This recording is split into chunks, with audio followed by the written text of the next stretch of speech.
Hey Diwaras! Welcome back to my channel.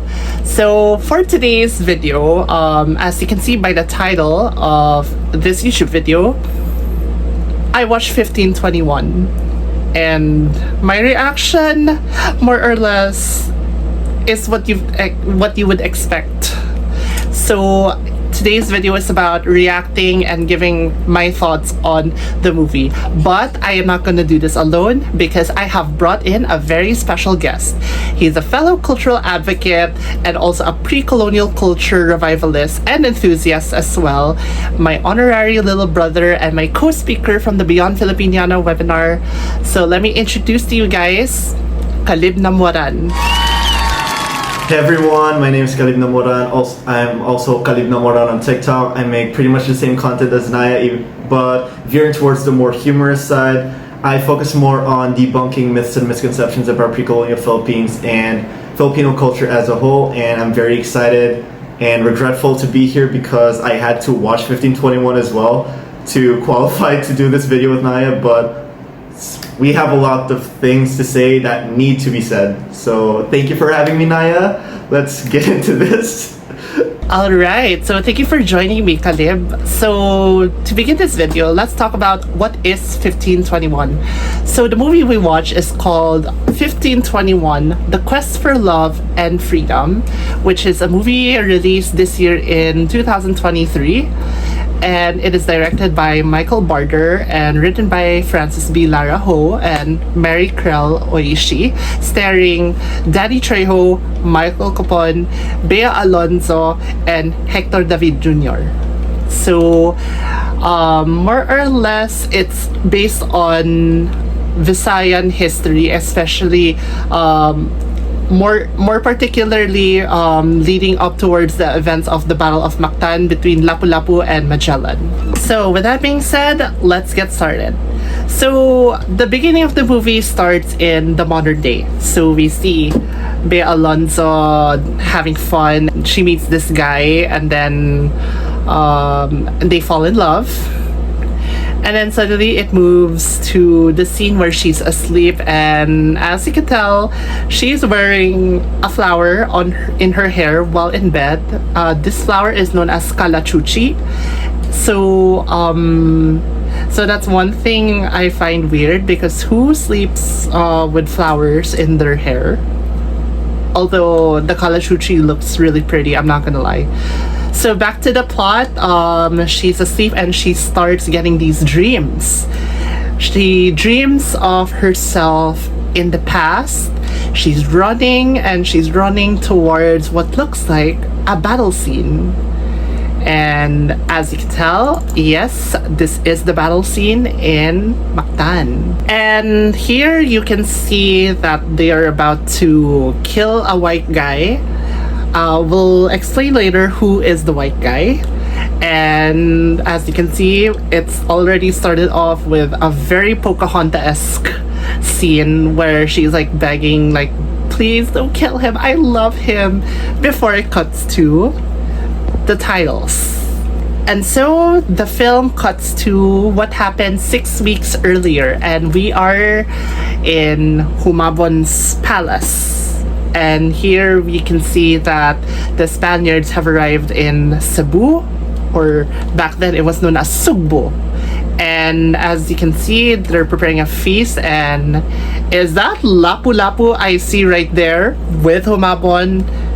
And they're acting like friends? Oh. Wow, so we have our first fictionalized take on the encounter. Now, Lapu-Lapu is often credited as the first national hero of the Philippines to resist foreign occupation, and the reason why Naya reacted the way she did with him being present in the feast is because he wasn't.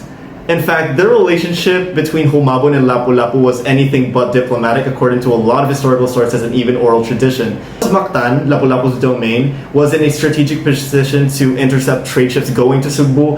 That made him a mangangayaw, or sea raider, who frequently attacked ships that were going to trade with Cebu, and that made him an enemy in Humabon's eyes.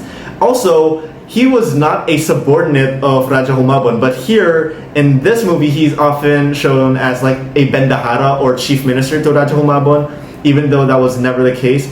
Also, the way he's portrayed here follows the same misinformed, skewed idea that popular media has of Lapu-Lapu. He wasn't this young, macho warrior, and a lot of historians like Ambeto Campo actually believe that he would have already been 70 years old by the time of Magellan's arrival in 1521. Also, William Henry Scott and a lot of popular genealogy often position Lapu-Lapu and Humabon as in-laws. It is believed that Hara Humamay, Raja Humabon's wife, was either the niece or the younger sister of Lapu-Lapu. So it wouldn't have made sense for Lapu-Lapu to be this young, be this happy, and be at the side of Raja Humabon attending the feast, welcoming the Spaniards. And so we start with the costumes, and I am very disappointed because as you can see, a lot of these just don't really live up to what the records say about Visayan clothing during the 1500s, especially in Cebu.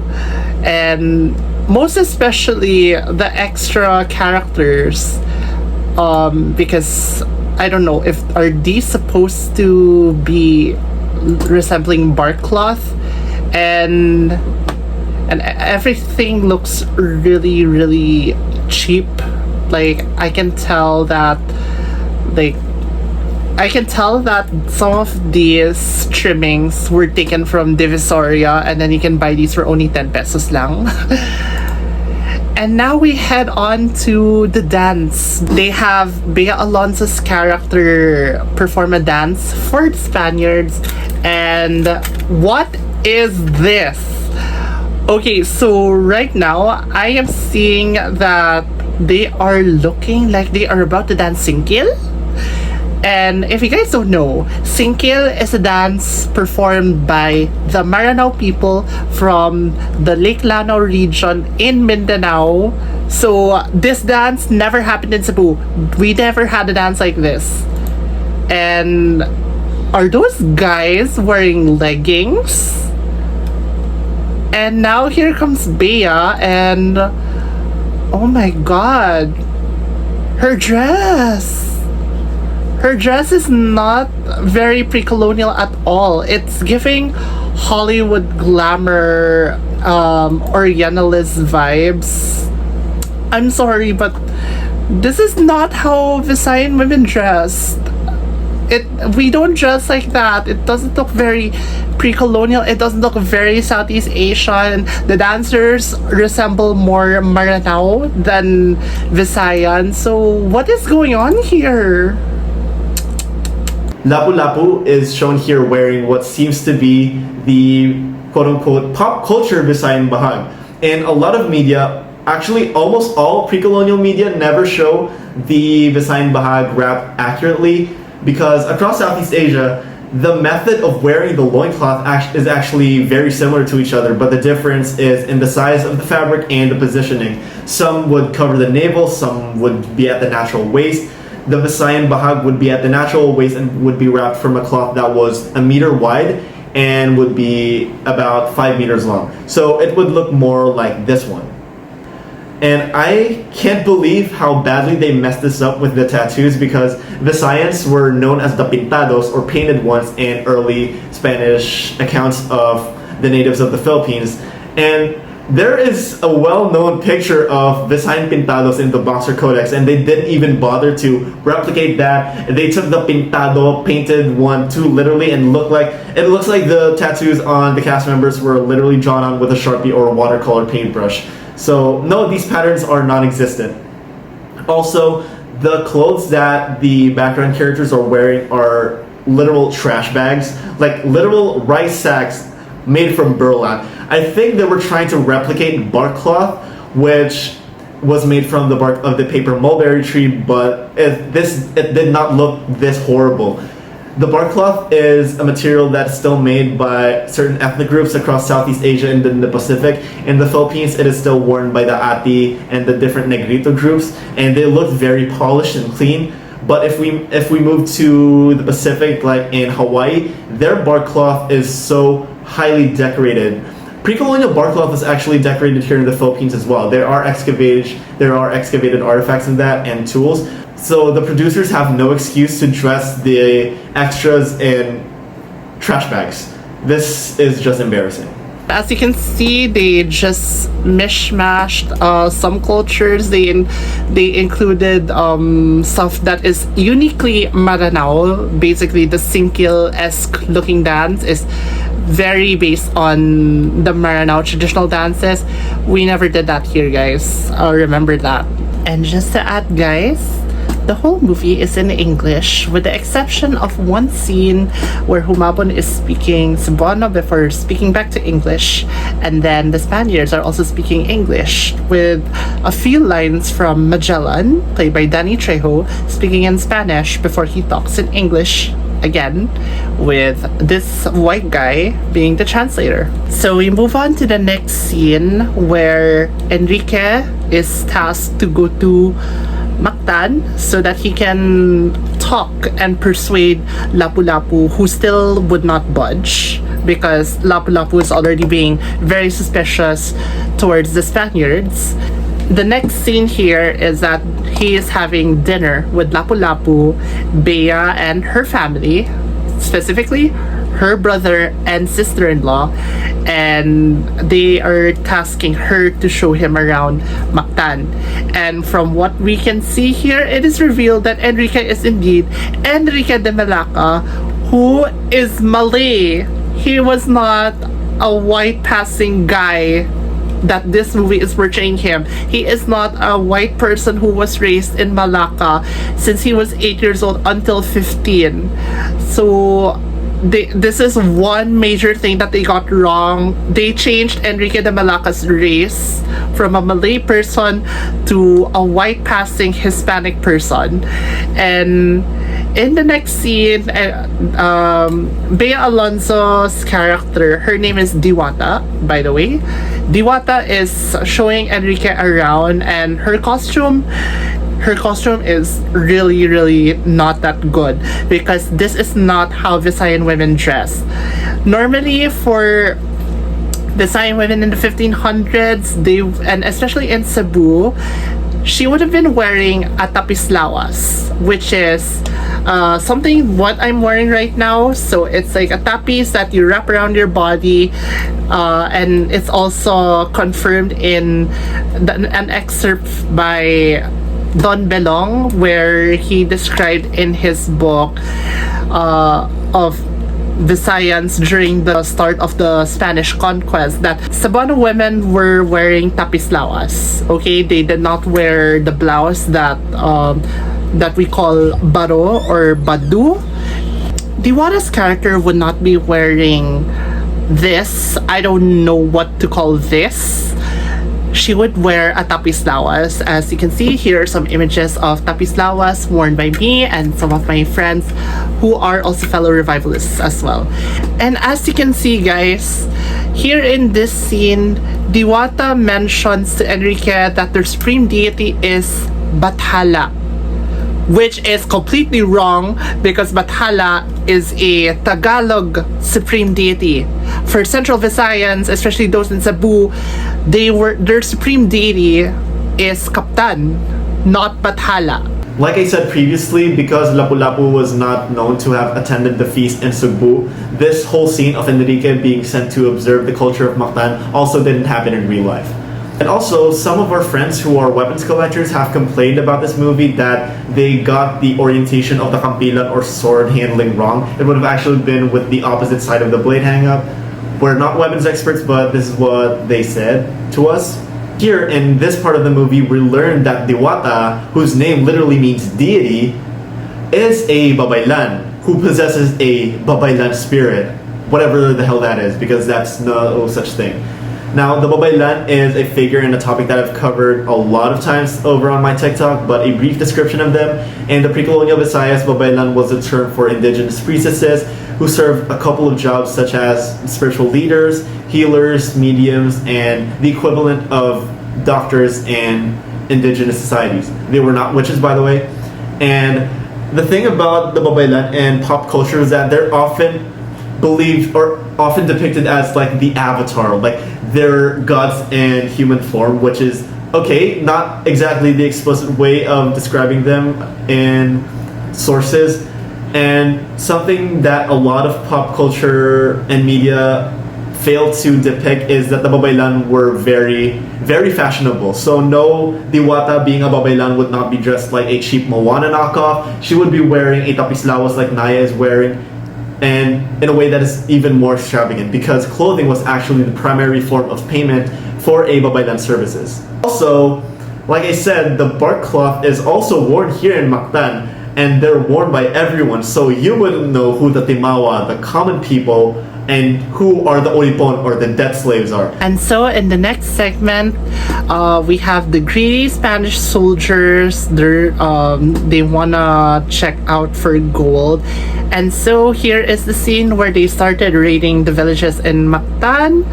But then eventually one of them got caught, and as punishment, he was sent to flogging.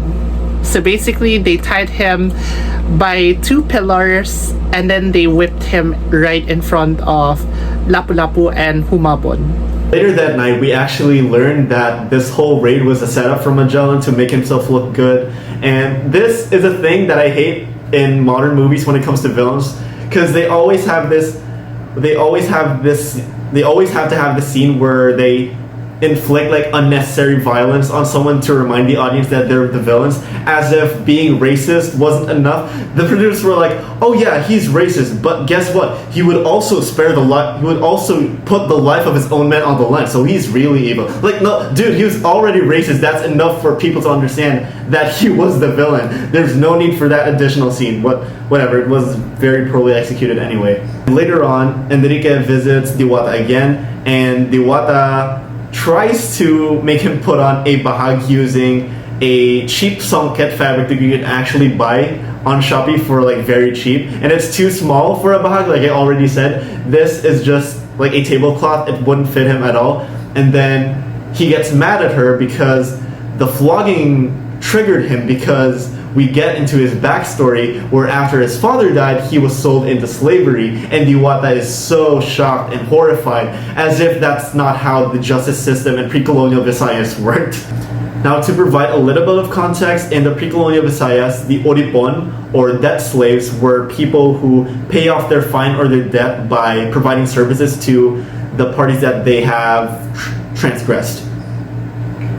They would be liberated if they can buy their freedom, or if they've been deemed, or if their services have been deemed to have been enough to set them free again. So Diwata reacting this negatively and confused over Enrique's situation when he was a child was very unrealistic. Again, Enrique was not a Spaniard or a European. He was a native of Malacca.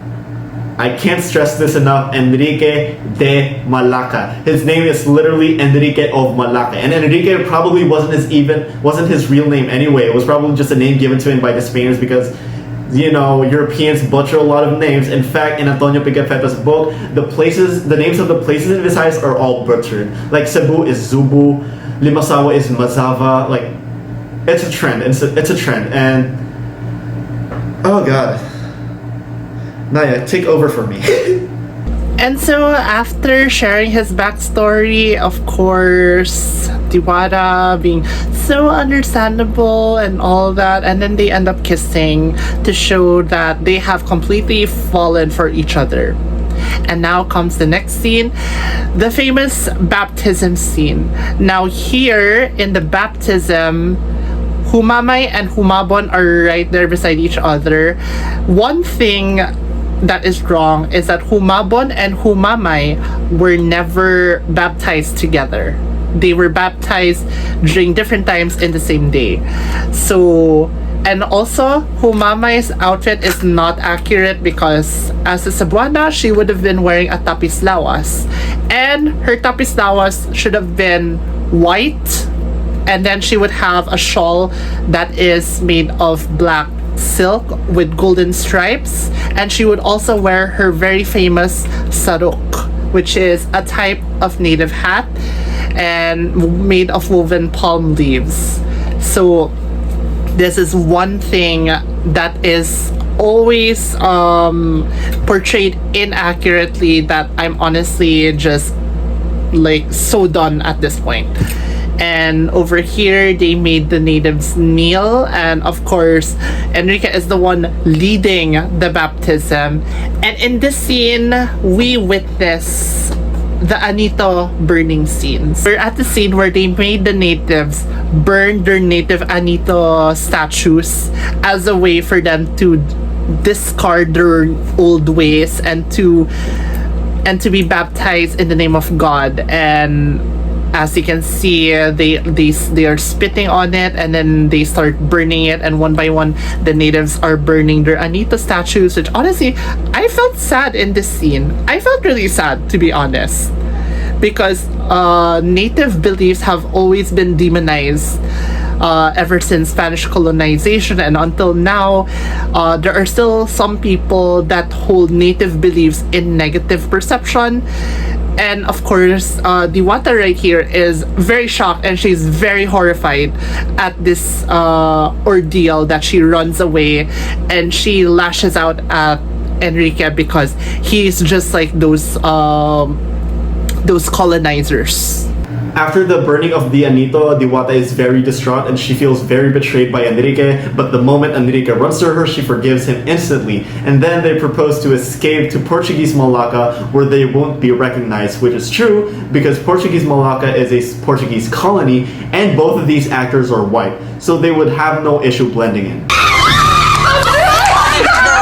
And now we're nearing to the showdown in Mactan. Here we see Magellan demonstrating what armor is to Raja Humabon, which is actually was mentioned in Antonio Pigavella's journal, but it doesn't make any sense because they're showing armor to Humabon as if Humabon has no idea what armor is, which doesn't make any sense because there are native terms for armor like baruti and saob.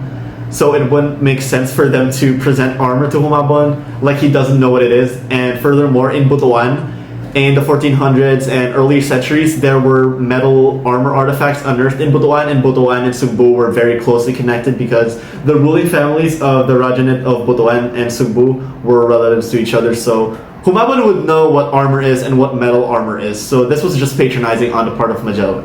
And finally, we arrive in Mactan for the fateful battle of 1521. Another popular misconception is that Lapu-Lapu was actually there on the battlefield.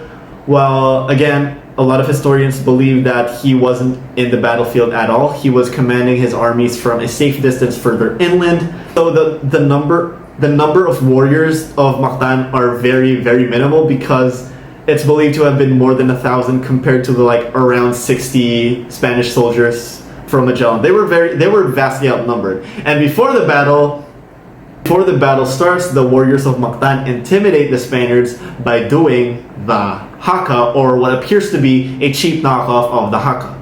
Now, the haka is a ceremonial dance performed by the indigenous Maori people of New Zealand, who are an Austronesian group related to the Polynesians, and by extension to maritime Southeast Asian ethnic groups in the Philippines and Southeast Asia. It's typically performed during sports events like the rugby team of New Zealand, the All Blacks, or during weddings, ceremonies, and funerals. It's a very sacred and beautiful practice of the Maori people, and I'm so ashamed that this movie tried to replicate it when Visayans or even Southeast Asians, we didn't do the haka. It's another one of those examples of people thinking that Polynesians and Pacific Islanders and Filipinos are one and the same, which is just a whole part of another problem. But the haka looks nothing like this. It's sophisticated, it's powerful. This just looks like, I don't know how to describe it, and I'm so disappointed in them.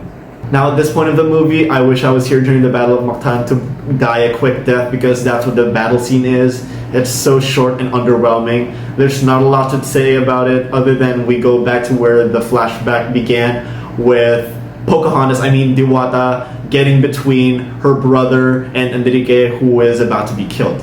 And so, fortunately for Enrique, he is spared But unfortunately, he and Diwata cannot be together because they are two different people from two different cultures, and he has to go with his fellow Spaniards. Boohoo. So it's a sad scene.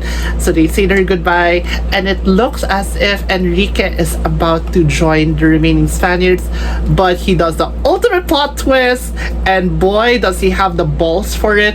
He went and grabbed the necklace one of the soldiers stole from Diwata earlier on from the film, and run back to her just to return it. But then that said soldier shoots him, and in return that soldier gets speared by Diwata's brother. And you can see from this facial expression of Enrique, you can feel the pain of getting shot. Like, that's such an Oscar nomination, guys. And so he lays there dying, and he's crying and all that because he couldn't let them take away the precious necklace that Diwata wore because it was from her grandmother. And so he dies.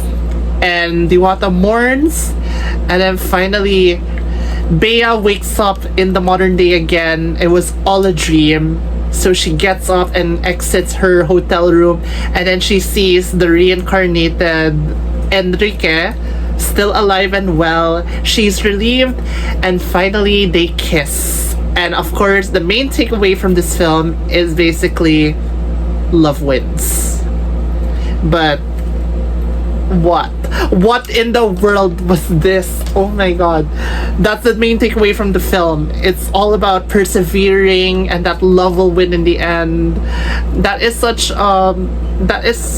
a lousy take on this movie. I'm sorry, like this was such a disappointment to watch. And here we can see the final captions that they showed at the end of the movie about what happened in the epilogue. So one thing they got right is that they explained that Humabon poisoned the remaining Spanish soldiers after Magellan's death. But in the next caption, that it shows that Ferdinand Magellan is still being honored for bringing Catholicism to the Philippines. And I have to just say, what the hell? What the what in the world? So is this movie trying to glorify colonialism or what? Because this movie is supposed to also talk about the bravery of Lapu-Lapu, but with that caption, with that epilogue, are they trying to glorify colonialism? And like, how can you post that? And then the next quote is about Lapu-Lapu's unprecedented and unparalleled heroism and bravery, being the first Asian to defeat the most powerful empire in the world at the time, becoming the core inspiration for the Philippine Revolution in 1898. How can you include that, but beginning with Ferdinand Magellan being honored? What the hell? And another thing, at least they were honest. They did say this motion picture is inspired by actual events. However, the names of certain characters have been changed, and certain incidents portrayed have been dramatized, and certain races were changed for the sake of the movie. And that concludes the end of 1521. I have no words. Oh my god, this has got to be the worst movie I've ever seen in my life. But I'm so glad that I didn't have to rewatch it, because you remembered much of it that we didn't need to rewatch it. I'm just glad it's over. I don't want to see this movie ever again. Same. Like, I was only 2 minutes in, and I wanted to close it already, but you know, for the sake of this video, I had to keep going. I have to finish the whole movie. But oh my god, I had to pause so many times just to calm down. So that's how bad the movie was. I didn't enjoy it at all. I was updating you in the group chat. It took me like 3 days to finish this movie because the first half I just got annoyed, and then I didn't watch it until like 2 days later, and even then it was just another an hour and a half left. But I kept pausing and skipping through a lot of the scenes because I just cringed too much. Even the haka scene, I saw the first beat of the haka and just skipped through that. I didn't want to see that at all. I'm not even Maori, but I felt so ashamed. So horrible. I kind of want to talk about something that I discussed in the Beyond Filipiniana webinar, which is this thing called the broken telephone effect, wherein the way that pre-colonial culture and society is presented in popular culture and media has such a significant impact on how people perceive it. As we've seen in Amaya and other pieces of media, that they did get some things right, but they also perpetrated a lot of stereotypes, and some creative liberties have now been believed to be historically accurate, especially when it comes to costuming. I'm so glad that this movie isn't as popular as it is, but that doesn't excuse all the blunders that they did in widening the gap of information about pre-colonial Philippines and its history. Also, I want to bring up something that YouTuber Mina Lay mentioned in her videos. Mina, if you're watching this, we're both big fans of yours. But in her rent fair and fantasy costuming video, she said that when it comes to corsets in fantasy media, the audiences won't think that tight lacing is historically inaccurate. They're going to think that no, magic is fantasy, but the way they're presenting it is taken from history. And that's the same thing with these types of movies. Like, people are not stupid. They're gonna think that the love story is fictional, but then they're gonna believe that everything else is rooted in history, and that's such a huge problem. Like, it makes our job as people who spread information and debunk myths and misconceptions even harder, because people are just gonna get their preconceived notions of the pre-colonial era are just gonna get reinforced with all these negative stereotypes and poor portrayals. And the costumes, again, the telephone effect. When it comes to costumes, people, like artists, often regurgitate designs that they see from popular pieces of pre-colonial media, like in Amaya. I can very assure you that Raja Humaban's costume is a poor knockoff of Raja... What's his name? Naya, what was the name of Amaya's dad in Amaya? Datu Bugna. Datu Bugna. It looks like a poor recreation of Datu Bugna. They even used like stereotypical Cordilleran fabric for the trim on his sopa or short jacket, and Humamai's dresses look like they were taken directly off of Dian Lamita, again from Amaya, with the purple ensemble, but it's executed very shittily, even though Amaya themselves did not present it accurately. At least they made it look good. But this movie is so awful to look at. It's so hard to look at. I had my face turned away. I wasn't even focusing. I was just listening to the dialogue. But even then, the dialogue was equally as insufferable. Yeah, and as I said, the costume, especially as a pre-colonial fashion revivalist, has been the biggest disappointment, because I have seen behind-the-scenes pictures since last year, and several of us have also pointed out how much wrong these costumes were, and we thought maybe they could use this time to improve. But no, nothing changed. And in the end, I wasn't just disappointed, I was pissed. I was pissed because there's already so much scarce information on pre-colonial fashion of the Visayans. And let's not add more scarcity, and let's not add more problems with this, because we don't wear rags, guys. We don't wear rags. That's wrong. I'm very disappointed, and I'm just really not fond of the costumes and everything. So that is my take on the costume design on the film. And if you're working with a budget, you can, that what's this, it's going to be expensive, especially if you're going to produce a historical inspired film. It's gonna take lots of money, but like, it's no excuse to make them look cheap. Come on. I also didn't like Bea Alonso's acting. She was just so annoying. Like, she's this stereotypical modern day Disney quirky princess type of character, and she was just hard to take seriously in this role. And again, just like what I mentioned, the mishmash of cultures. We've seen the single-inspired looking dance, and that haka that we saw in the Battle of Mactan is just an example of how people misunderstand pre-colonial Visayas. It's like they think, oh, maybe it's just like how Pacific Islanders were, or like how Polynesians were, and then we can just incorporate like other stuff. Like, yes, I do admit that we have similarities with other indigenous groups in the Philippines, but there are still unique differences, and also take into account our pre-colonial history is also very interconnected with the rest of Southeast Asia. So we never resembled Pacific Islanders, guys. Even though we are related to them, we are not the same. There have been so much cultural differences throughout the years of migration, so it's just really disappointing to see how much they butchered a lot of stuff here.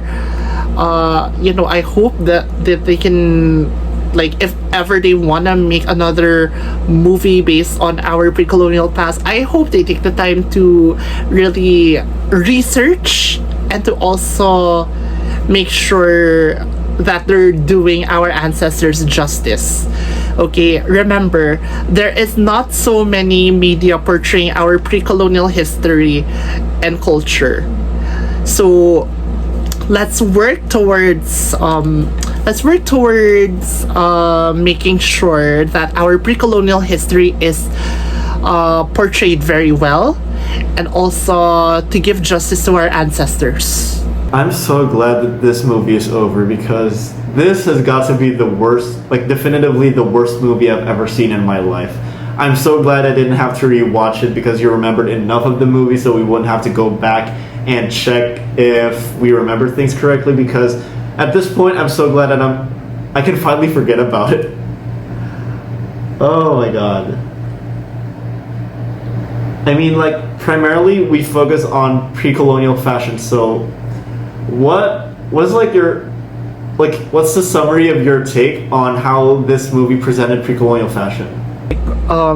What's this? I don't think there was lots of tender love and care put into researching the costumes and the attires, just like how we did, because for our webinar we really went all out with our research. Like, we even obtained sources that are hard to find, sources from China, India, the rest of Southeast Asia, academic papers, theses PDFs. Yeah, and also I think you're very right on how they reference existing media, because for one thing, the costume of Diwata's brother is, I can pinpoint the exact screen cap from Amaya, from like an Amaya character, and it's like a carbon copy, but again, Amaya was not completely historically accurate, but at least they looked good. This one is just a cheap knockoff. Raja Humabon is a knockoff of Dato Bugna's costume. Hada Humamay is like a cheap Dien Lamitan, and it's very evident that they didn't do proper research, because they just looked at Pinterest, and like I said during the discussion, they probably only referenced one historical source, which is Antonio Figafetta's account.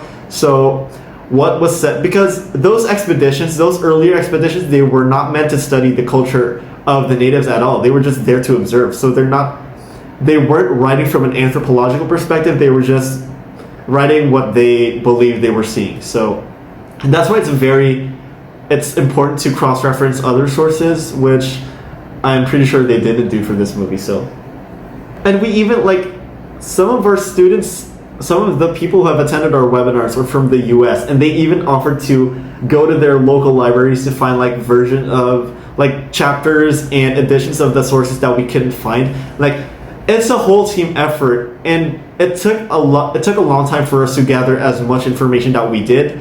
But this movie just like spit, and like it's like a big middle finger to all of our efforts to not do like the bare minimum research needed to create a period piece. But no, because they just wanted a Pocahontas set in fantasy 1521 Cebu with influences from Moana and Mulan for some reason. It's just so disrespectful. I cringe every time I think of this movie. I see him, and then like even some dialogues and some dialogues and some scenes, like I couldn't take it seriously. Like some of them I just latently laughed out loud because I was like, are they serious? Yeah, because they were like forcing like quotable quotes into the dialogue as if people are gonna screenshot it, and they would post like screen caps of the movie with those quotes and think people are gonna think it's deep. Like, it's so hard to take seriously. But on the topic of dialogue, I actually want to talk about, because one of the things people complain about in this movie is that they speak English. I want to hear your thoughts on the use of language in this movie. So honestly, like the reasoning for this is so that people will understand them, but for authenticity purposes, I feel like, you know, it would have been best if they spoke in their native languages. Like the native characters speak Cebuano, and then the Spaniards speak Spanish, and then just include English subtitles. Because in other shows, like for example Game of Thrones, they have dialogues where they are speaking in a different language, and they just put English subtitles. So it worked out for them, so it should apply as well for 1521. Okay, I think this is where we disagree, because I don't really mind them using English because this is a thing, but they could have done it better. Like there's this video by Sideways on YouTube where he talks about how Moana accomplished what previous Disney movies couldn't.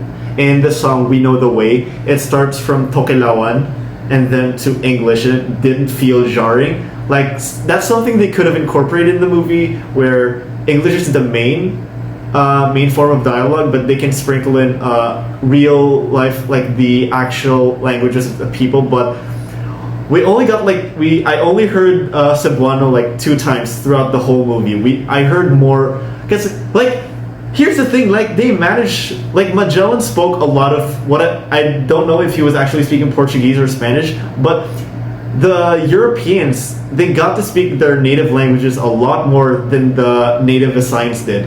And I'm so confused why they couldn't give that same treatment to Humabon and the other characters. Because Magellan he didn't speak a lot of English, he spoke in Portuguese, so why would Humabon do the same thing? But yeah, I think the English as the medium was to make the movie more accessible. But also, Nai, have you noticed, like, in a lot of pre-colonial shows, if it's the lead female role is always played by mestiza actors. Have you noticed that? Yeah, and not just here in the Philippines, but even in other Southeast Asian countries. The recent Thai drama I watched, which is set in the Ayutthaya period, majority of their lead actresses are half. So it's another thing that is common here in Southeast Asia, and it really does not bode well, especially considering that Morena representation isn't still has a long way to go here. Bea's character mentioning their supreme deity is Bathala is just so wrong, because I think it just shows how much our mythologies and our native religions aren't taught in school. I think it's a reflection on how much we are very ignorant on our mythologies. Sometimes it even leads to hoaxes and misinformation, like the very famous Libulan and Sidapa, and and it also and then there's also the confusion whether the moon goddess Mayari is Tagalog or Kapampangan, because Tagalog people have forgotten their own moon deity, which is Kulalaying. So it's definitely a reflection on how much we're not taught about our mythologies in our own schools, and what even more so in the diaspora where they don't have access to this. And that concludes today's video. So we unfortunately obviously did not enjoy the movie, but I hope you guys learned a lot regarding our pre-colonial history, all the stuff that have been misunderstood. And I want to thank Kalib Namoran so much for guesting on my YouTube channel. It's been a great honor, and I'm so glad to be doing this with you. So thank you guys, and thank you also to my fellow Diwatas. Thank you for watching this video. So if you enjoyed this video, please don't forget to hit the like and subscribe button, and if you want more content, just turn on the notification bells as well if you want to be more updated regarding my upcoming uploads as well. Thank you, Diwatas, and I'll see you in my next video. Bye bye.